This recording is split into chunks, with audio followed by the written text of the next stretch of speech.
Bismillahirrahmanirrahim, and welcome to the third lecture of our business series that is about the types of companies. तो viewers, पिछले lecture में हमने पढ़ा था types of business according to ownership, यानी कि मलकियत के लिहाज से कारोबार की कितनी इकसाम होती हैं। तो उसके अंदर हमने पढ़ा था कि there are the three types of business according to the ownership. तो पहले नंबर पे हमने पढ़ी थी उसके अंदर सोल प्रोप्राइटरशिप, दूसरे नंबर पे पढ़ी थी पार्टनरशिप और तीसरे नंबर पे हमने पढ़ी थी कंपनी या कॉरपोरेशन। तो जो तीसरी टाइप्स थी कंपनी वाली, उसकी उसके बारे में जो लेक्चर है आज का, कि उसकी मज़ीद आगे टाइप्स होती हैं। So there are the two major types of the companies. तो कंपनी की दो मेजर टाइप्स होती हैं मज़ीद। वैसे तो कंपनीज की बहुत सारी इकसाम होती हैं, लेकिन जो मेजर टाइप्स हैं या पाकिस्तान के अंदर जो टाइप्स ज़्यादा यूटिलाइज हो रही हैं वो बेसिकली दो हैं। तो सबसे पहली जो टाइप है वो है हमारे पास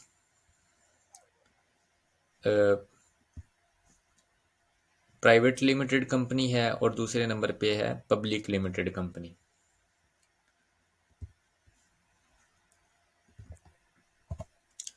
अब चलते हैं जी अगली स्लाइड पे।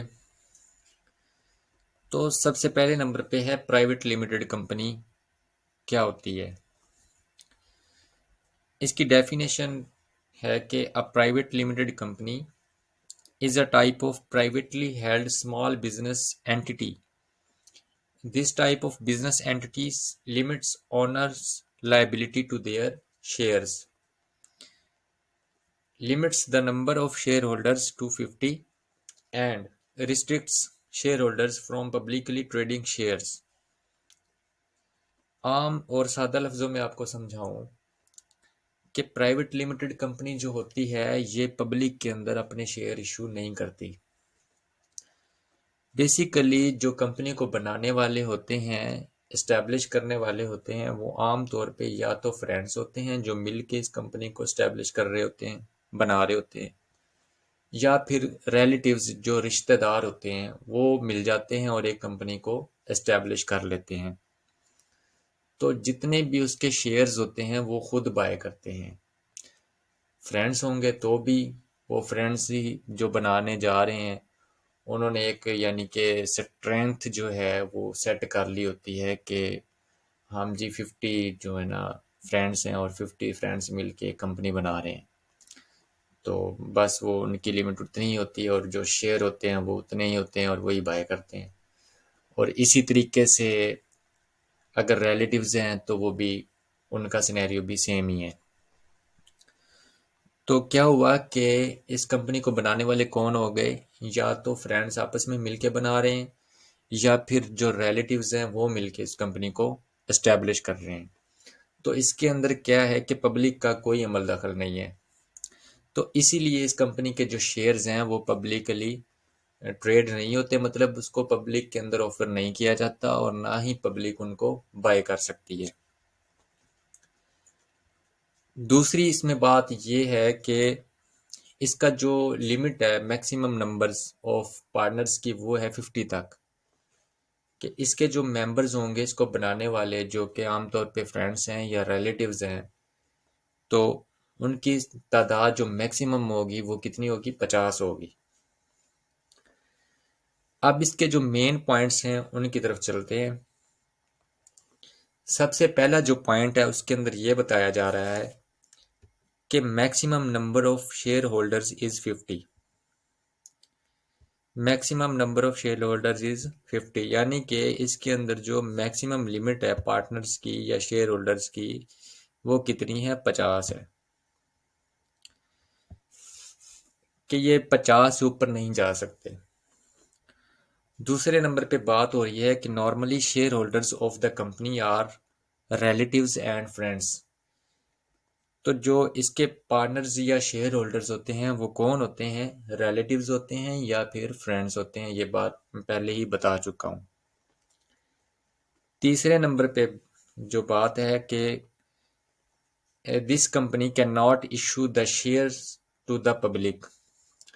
ज़ाहिर सी बात है कि जब इसको बनाने वाले फ्रेंड्स हैं या रिलेटिव्स हैं और ये है भी प्राइवेट लिमिटेड कंपनी, तो ये फिर अपने जो शेयर्स है वो पब्लिक को ऑफर नहीं कर सकती बाय करने के लिए या इशू नहीं कर सकती। और आखिरी बात है कि it can not be listed in the stock exchange. ये स्टॉक एक्सचेंज के अंदर लिस्टेड भी नहीं हो सकती, इसको लिस्ट भी नहीं किया जा सकता किसी भी स्टॉक एक्सचेंज मार्केट के अंदर। स्टॉक एक्सचेंज मार्केट वो होती हैं जहाँ पे कंपनीज के शेयर्स की जो है ना ट्रेडिंग होती है। जैसा कि पाकिस्तान के अंदर है कराची स्टॉक एक्सचेंज है, पाकिस्तान स्टॉक एक्सचेंज है, या लाहौर स्टॉक एक्सचेंज है। तो ये स्टॉक एक्सचेंज कंपनीज होती हैं हर कंट्री के अंदर जहाँ पे कंपनीज को जो शेयर होते हैं पब्लिक लिमिटेड कंपनीज के, उनकी ट्रेडिंग होती है। तो जो प्राइवेट लिमिटेड कंपनीज होती हैं वो उसके अंदर लिस्ट नहीं होती, वो ट्रेडिंग नहीं कर सकती। अब चलते हैं अगली स्लाइड पे। अगली जो स्लाइड है वो है about the second type of companies, that is the public limited company. अब देखते हैं कि पब्लिक लिमिटेड कंपनी क्या होती है। A public limited company is a business that is managed by directors and owned by shareholders। ये एक ऐसा कारोबार होता है जो कि जिसको चलाने वाले या मैनेज करने वाले उसके डायरेक्टर्स होते हैं, और जो उसके मालिक होते हैं वो क्या होते हैं, शेयर होल्डर्स होते हैं। A public limited company can offer shares to the public। और ये जो कंपनी है ये अपने शेयर ऑफर करती है पब्लिक को बाय करने के लिए। प्राइवेट लिमिटेड कंपनी में क्या था कि उसको बनाने वाले कौन थे, फ्रेंड्स थे या रिलेटिव्स थे, और वो कंपनी जो अपने शेयर्स थे वो पब्लिक के अंदर इशू नहीं कर सकती थी। जबकि इसमें ये है कि पब्लिक लिमिटेड कंपनी जो है वो अपने शेयर्स जो है वो पब्लिक को ऑफर करती है बाय करने के लिए, और जो इसके मालिक होते हैं वो कौन होते हैं, शेयर होल्डर्स होते हैं।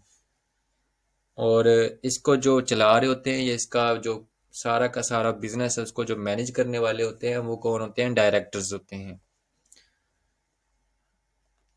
अब जो इसके मेजर पॉइंट्स हैं उनकी तरफ चलते हैं। तो इसके मेन जो मेजर पॉइंट्स हैं वो तीन है। तो सबसे पहला पॉइंट जो है वो है कि there are unlimited number of partners. इसके अंदर जो मैक्सिमम तादाद है पार्टनर्स की उसकी कोई लिमिट नहीं होती, वो अनलिमिटेड होते हैं, लामहदूद होते हैं। पिछली टाइप के अंदर जो हमने पढ़ा था उसके अंदर ये था कि जो मैक्सिमम नंबर ऑफ पार्टनर्स था वो कितना था, 50 था। जबकि इसके अंदर क्या है, अनलिमिटेड है। दूसरी बात कि पीएलसी से मुराद यही है कि पब्लिक लिमिटेड कंपनी। तो PLC issue share to the public. ये जो अपना शेयर है ये क्या करती है, पब्लिक को इशू करती है बाय करने के लिए। जबकि जो प्राइवेट लिमिटेड कंपनी थी उसके अंदर ऐसा नहीं था। अब तीसरी बात है कि a public limited company is listed in stock exchange. ये जो पब्लिक लिमिटेड कंपनी है ये स्टॉक एक्सचेंज मार्केट के अंदर लिस्टेड होती है। ये अपने शेयर्स की वहां पे ट्रेडिंग करती है और स्टॉक एक्सचेंज मार्केट से ही अपना प्रॉफिट अर्न करती है। जबकि प्राइवेट लिमिटेड कंपनी ऐसा नहीं कर सकती। अब चलते हैं जी अगली स्लाइड पे। अब जो हमने सेकंड टाइप पढ़ी है कंपनीज की टाइप्स में, पहली थी प्राइवेट लिमिटेड कंपनी, दूसरी थी पब्लिक लिमिटेड कंपनी। अब जो दूसरी टाइप थी उसकी मजीद आगे टाइप्स आ रही हैं। तो there are the further two types of public limited company. अब जो पब्लिक लिमिटेड कंपनी है इसकी मजीद आगे दो टाइप्स हैं। तो सबसे पहले जो टाइप है वो है कंपनी लिमिटेड बाय शेयर्स, और जो दूसरी टाइप है वो है कंपनी लिमिटेड बाय गारंटी।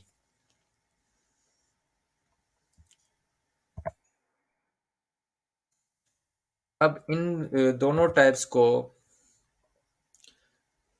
इनकी तफसील में जाने से पहले हमें ये पता होना चाहिए कि जो पहली टाइप है उसके अंदर क्या हो रहा है कि एक कंपनी लिमिटेड बाय शेयर्स। तो इसमें सबसे पहले हमने क्या देखना है कि शेयर होता क्या है। उसके बाद हम इस टाइप को जो है ना बेहतर तरीके से इसको एक्सप्लेन कर सकेंगे। इसको थोड़ा सा हाईलाइट कर लेते हैं कि सबसे पहले हमने क्या देखना है कि शेयर्स क्या होते हैं, फिर इसकी तफसील में जाएंगे। उसके बाद क्या देखेंगे कि गारंटी क्या होती है, फिर गारंटी की तफसील में जाएंगे। तो लेट्स मूव। अगली स्लाइड पे है कि व्हाट इज अ शेयर। सबसे पहले देखते हैं कि शेयर होता क्या है। So a company's capital is divided into small equal units of a finite number. Each unit is known as a share. Company का जो टोटल कैपिटल होता है, टोटल सरमाया, या जो कंपनी की टोटल वर्थ है, यानी कि कंपनी को बनाने में, इस्टेब्लिश करने में उसके ऊपर कितनी कॉस्ट आई है, कितना पैसा लग रहा है, तो उसका जो टोटल फाइनेंस है, टोटल वर्थ है, टोटल जो कंपनी का कैपिटल है, उसका उसको जो है ना हम शेयर्स के अंदर डिवाइड करके उसके जो शेयर्स हैं वो इशू करते हैं। और जो शेयर इशू किए जाते हैं वो फिनाइट नंबर में होते हैं, इनफिनाइट नहीं होते। फिनाइट से मुराद ये है कि महदूद नंबर तक हम एक शेयर मुख्तस कर लेते हैं, फिर उसको इशू करते हैं। एग्जाम्पल दे के आपको समझाता हूँ कि a company's total worth is 100 millions. Company एक है, उसकी वर्थ है टोटल 100 मिलियंस, यानी कि उस कंपनी को बनाने में कितने कॉस्ट आ गई है, 100 मिलियंस की। और company wants to issue 100 shares to the public.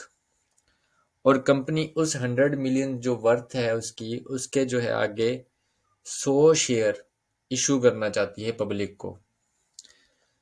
तो क्या करेंगे कि जो 100 मिलियंस उसकी टोटल वर्थ है उसको डिवाइड कर देंगे नंबर ऑफ शेयर्स पे जितने कंपनी पब्लिक को इशू करना चाहती है। तो फिनाइट नंबर क्या हो गया, 100 हो गया। मतलब कि उसने 100 तक उसको लिमिट कर दिया, फिनाइट बना दिया।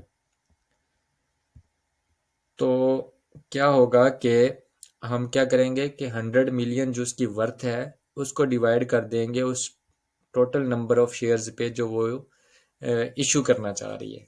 तो 100 ही शेयर्स है। तो जब हमने डिवाइड किया तो हमारे पास क्या आया, 1 मिलियन। तो ये जो वर्थ निकली है हमारी, ये बेसिकली क्या है, ये हमारा एक शेयर है, यानी कि ये एक शेयर की प्राइस है, 1 मिलियन। अब अगली बात कि जो शेयर को बाय करेंगे या शेयर को होल्ड करने वाले होंगे वो लोग क्या कहलाएंगे, शेयर होल्डर्स।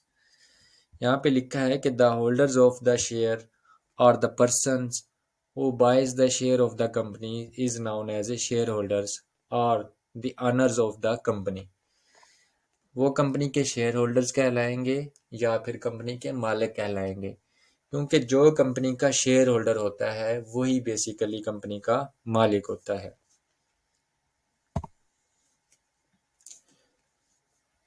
अब उस पहली टाइप को, उसकी डेफिनेशन देखते हैं कि कंपनी लिमिटेड बाय शेयर्स क्या होती है। इसकी डेफिनेशन देख लेते हैं कि a company in which the liability of the members is limited by the memorandum to the amount unpaid on the shares if any. It can be a public company और a private company. इसके अंदर क्या होता है basically, आपको simple और सादा लफ्जों में बताऊं कि जो कंपनी लिमिटेड बाय शेयर्स है, इसके अंदर जो इसके शेयर होल्डर्स होते हैं उनकी जो लायबिलिटी होती है वो इनके नंबर ऑफ शेयर्स तक महदूद होती है।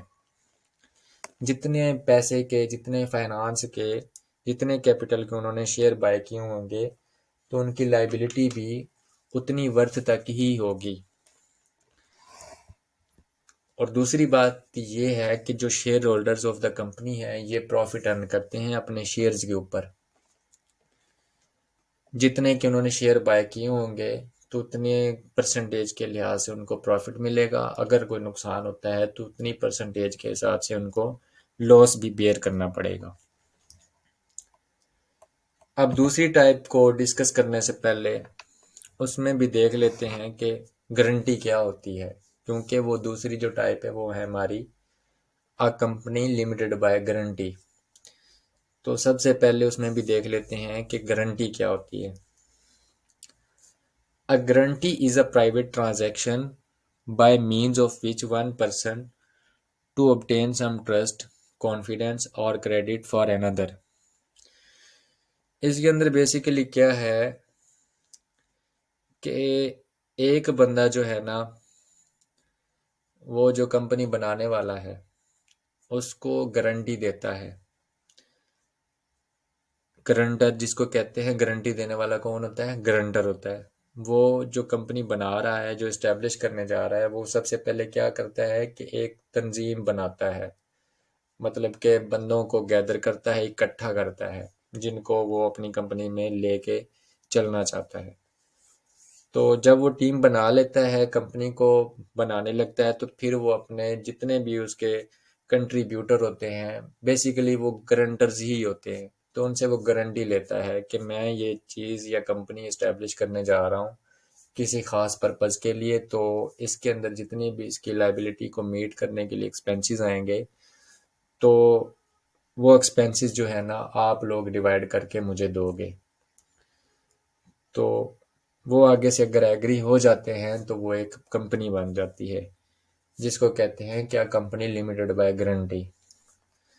तो उसके अंदर जो उसके मेंबर्स हैं, उनकी बेसिकली जो जिम्मेदारी होती है वो उस गारंटी की अमाउंट तक की होती है जिस पे वो एग्री होते हैं कि वो इस कंपनी को देंगे। अब इसकी एग्जांपल ये है कि ये जो बेसिकली, एक बात और ऐड कर दूं कि ये जो कंपनीज होती हैं, बेसिकली इनका जो मकसद होता है या पर्पस होता है वो हरगिज प्रॉफिट कमाना नहीं होता। ये बेसिकली वेलफेयर सोसाइटीज़ होती हैं, या फिर नॉन प्रॉफिट ऑर्गेनाइजेशंस होती हैं, एनजीओज होती हैं, या फिर कोई क्लब्स होते हैं जैसे कि स्पोर्ट्स क्लब्स हो गए। तो इनका मकसद जो है ना वो प्रॉफिट अर्न करना नहीं होता। तो ये अपने ख़ास मकसद के लिए बनाते हैं या लोगों की वेलफेयर के लिए बनाते हैं। उसके लिए फिर ये क्या करते हैं, लोगों को इकट्ठा करते हैं, लोग इनको एज ए गारंटर पैसा देते हैं, तो ये कंपनी इस्टेब्लिश हो जाती है। तो जो गारंटर होता है उसको इसके अंदर कोई प्रॉफिट भी नहीं मिलता। आगे देख लेते हैं जिसकी टाइप आ गई है, जो कि सेकंड टाइप है किसकी, पब्लिक लिमिटेड कंपनी की। तो सबसे पहले इसकी डेफिनेशन है कि limited by guarantee companies are most often formed by non profit organisations such as sports clubs. तो ये कंपनी कौन बनाते हैं? नॉन प्रॉफिट ऑर्गेनाइजेशंस ही बनाती हैं इनको, जिनका मकसद पैसा कमाना या प्रॉफिट कमाना नहीं होता। लाइक के स्पोर्ट्स क्लब्स हो गए, वर्कर्स कोऑपरेटिव्स हो गई, और इसके अलावा मेंबरशिप ऑर्गेनाइजेशंस हो गई, या फिर इसके अलावा वेलफेयर सोसाइटीज़ भी इसके अंदर आ सकती हैं। Whose owners wish to have the benefit of limited financial liability। दूसरी बात कि members of a company limited by guarantee act as a guarantors. तो जो इसके मेंबर्स होते हैं, जो गारंटी दे रहे होते हैं, वो गारंटर के तौर पे इसमें किरदार अदा करते हैं। एंड एग्री टू पे द गारंटीज वैल्यू। और जो उस गारंटी की एक वैल्यू बनती है उसको अदा करने पे वो मुत्तफिक होते हैं, एग्री होते हैं। जो गारंटर्स ऑफ द कंपनी है can not earns the profit, वो उसके ऊपर मुनाफा नहीं कमाते, उनको उसके ऊपर हरगिज प्रॉफिट नहीं मिलता। तो ये था जी आज का हमारा लेक्चर। अगर इसके अंदर कोई कंसेप्ट समझ नहीं आया तो आप नीचे कमेंट ऐड कर सकते हैं, मैं इंशाल्लाह उस पर ट्राई करूँगा कि एक पूरा प्रॉपर लेक्चर बना के दोबारा से आपके कंसेप्ट क्लियर करूँगा। तब तक के लिए जी अल्लाह हाफिज़।